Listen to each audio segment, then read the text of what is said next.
Mayor former President Duterte. Nako, gustong-gusto ko kasi siya dahil totoo siya eh. Mm-mm. Sorry, can I Yeah, elaborate? go ahead. You know, when I was fighting the water, nobody was listening to me. I was not a Duterte. I did not vote for Duterte. Ah, okay. Cory Aquino baby ako eh. Product ako ni Tita Cory.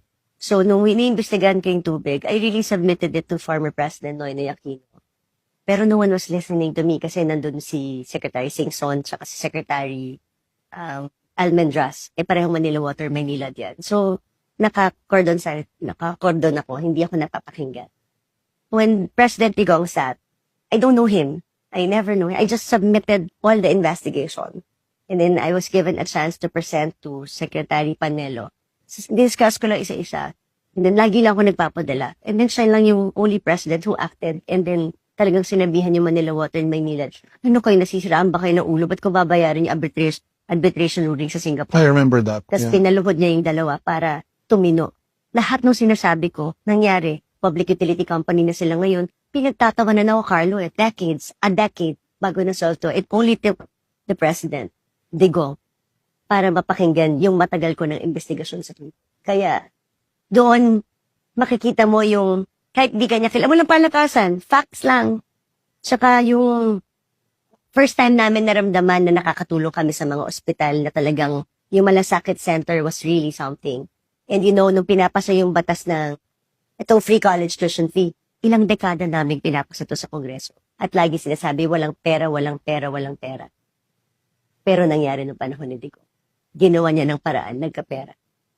Universal healthcare law is the same thing. Dahil ang tagal ko na, I've been in Congress since 2010. So makikita ko yung differential Alam mo, for yun every yung sinasabi ko sa mga kaibigan ko na ano eh. Ako, I try to be, hindi naman neutral. So I have my own biases. But I have friends kasi who don't, kumbaga, support the former president.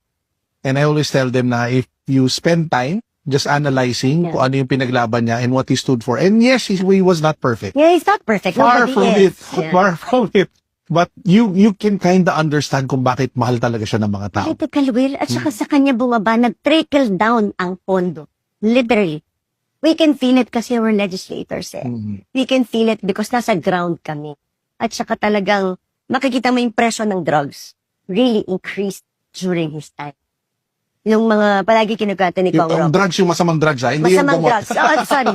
Yung pinagbaban. Like kinukata ni Congressman Robert sa akin before. Sa Tawi-Tawi. 20 pesos lang ang shabu. So, nagka-frenzy lahat ng mga drivers niya. Lahat. Tapos ganyan. Itong panahon ni Digong, tumaas na 1,000 plus shabu din. Wala nang bibili. Tapos OFWs, pag umikot ka, lahat sila, alam mo ba't sila Digong? Ito, perfect example. Meron ako nakausap sa Dubai, isang Filipino. Sabi niya, alam mo ma'am noon, nagpapadala ako ng pera.